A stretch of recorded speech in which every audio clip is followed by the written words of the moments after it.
Hello viewers, আসসালামু আলাইকুম। আশা করি আপনারা সকলে খুব ভালো আছেন। আলহামদুলিল্লাহ, আমিও ভালো আছি। তো আজকে আবার এক রেসিপি নিয়ে আপনাদের সামনে হাজির হয়ে গেছি। তো এই রেসিপিটি হচ্ছে পটল দিয়ে তৈরি করা। তো দেখুন আমি কিভাবে তৈরি করেছি। তো সর্বপ্রথম পটলগুলোকে আমি ভালো করে ছিলে নিয়েছি।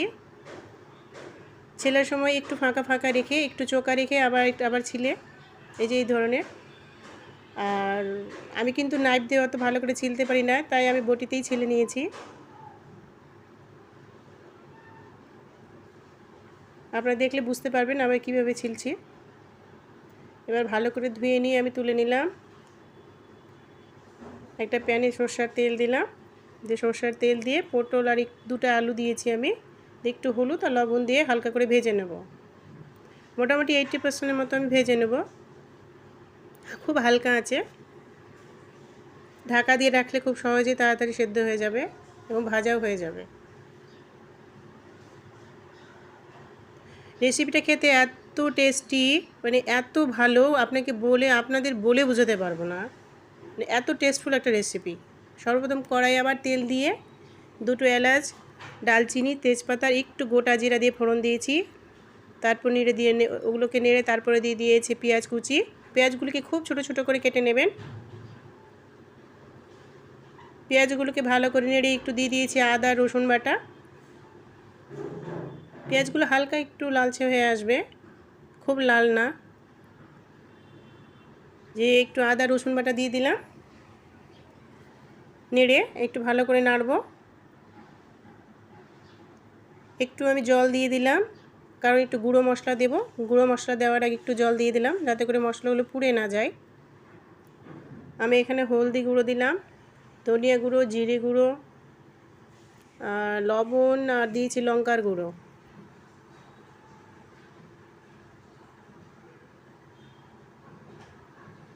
লবণ দিয়েছি, লবণটা আমার স্কিপ হয়ে গেছে, যাই হোক।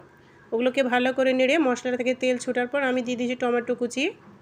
টমেটোগুলো খুব ছোট ছোট করে কেটে নিয়েছি, যাতে করে তাড়াতাড়ি সেদ্ধ হয়ে যায় এবং গলে যায়। আপনারা করলে অবশ্যই টমেটোগুলোকে খুব ছোট ছোট করে কাটবেন। এবার যতক্ষণ না পর্যন্ত মশলা থেকে তেল ছেড়েছে ততক্ষণ পর্যন্ত আমি টমেটোগুলোকে ভালো করে মশলার সাথে কষিয়ে নেব। দেখুন অলরেডি তেল ছুটে গেছে, মশলা থেকে আলাদা হয়ে গেছে। এবার মশলাটাকে ভালো করে কষিয়ে নেওয়ার পর আমি তাতে দিয়ে দেবো কিছু পোস্ত আর কিছু চারমগজ বাটা। ওটা আমি ব্যাক সাইডে পাটাতে বেটে নিয়েছি। যেহেতু আমি এই সমস্ত মশলা সব পাটাতেই বাটি, তার ভিডিও করা হয়নি। এই মশলাটাকে ভালো করে কষিয়ে নেব। এখান থেকেও আবার তেল ছাড়তে শুরু করবে।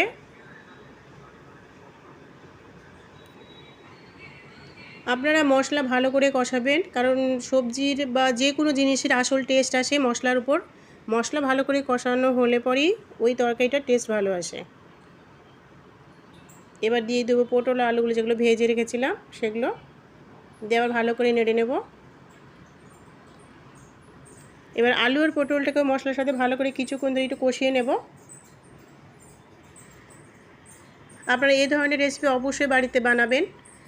বাড়িতে যদি মাছ মাংস না থাকে তাহলে বাচ্চা থেকে বড় সকলেই এই রেসিপি পছন্দ করবে।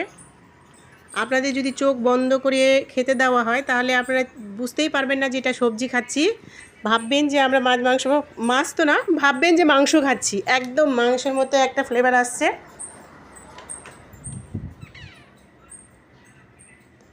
অবশ্যই আপনারা এই রেসিপিটা বাড়িতে বানাবেন। এবার যাই হোক, ভালো করে কষানো হয়ে গেছে আমার। দেখুন তেলগুলো উঠে আসছে। এবার একটু জল দিয়ে নেড়ে নিয়ে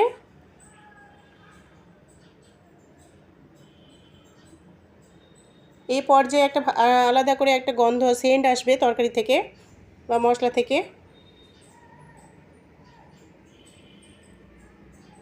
এখন আমি জল ঢেলে দেব। ওই যে বাটাগুলো ছিল, যে চারমগজ আর পোস্ত বাটা, তাতেই আমি একটু জল নিয়ে আর জলগুলো ধুয়ে দিয়ে দিলাম। আমার তো বেশি গ্রেভি করব না, একটু গ্রেভি করব, তার জন্য জলটাও অল্প দিয়েছি। যেহেতু 80% সেদ্ধ হয়ে আছে পটল আলু, জাস্ট আর একটু সেদ্ধ হওয়ার আছে বলে আমি একটু জল দিয়ে দিয়েছি।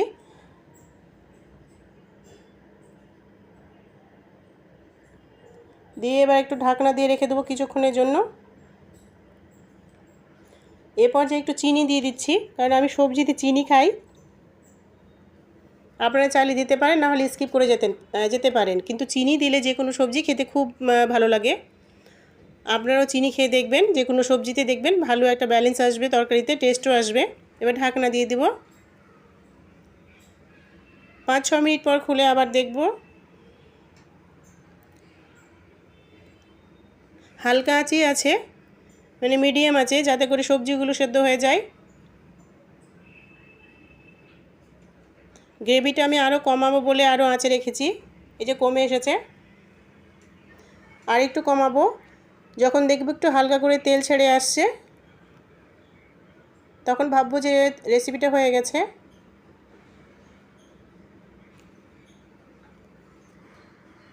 খুব হালকা আছে এই পর্যায়ে রাখতে হবে। নামানোর আগে আমি দিয়ে দেবো একটু গরম মশলা গুঁড়ো, আর দিয়ে দেবো আমি 1 চামচ ঘি। আপনারা চাইলে ঘি খেতে চাইলে দেবেন, না হলে স্কিপ করে যাবেন। তবে ঘি দিলে যে কোনো সবজি খেতে ভালো লাগে, বিশেষ করে এই ধরনের সবজিগুলো। মানে রান্না কমপ্লিট হওয়ার পর কি দারুণ যে একটা স্মেল আসছিল, মানে আপনাকে বলে বোঝাতে পারবো না। এ পর্যায়ে একটা দারুণ একটা তরকারি থেকে একটা ঘ্রাণ আসছে, সেটা আমি ফিল করতে পারছি যেহেতু আমি রান্না করছি। তরকারি প্রায় আমার হয়ে এসেছে, দেখুন অলরেডি তরকারি থেকে তেল ছাড়তে শুরু করেছে। এবার আমি নামিয়ে নিয়েছি, দিয়ে বাটিতে সার্ভ করেছি। দেখুন কি বলবো, এত অমায়িক একটা রেসিপি, মানে আপনারা না করে খেলে বুঝতে পারবেন না যে জাস্ট ওয়াও। আপনারা খেলে মানে কালকে গরম গরম ভাতের সাথে খেয়েছিলাম, মানে ভাবাই যায় না। আপনারা অবশ্যই করে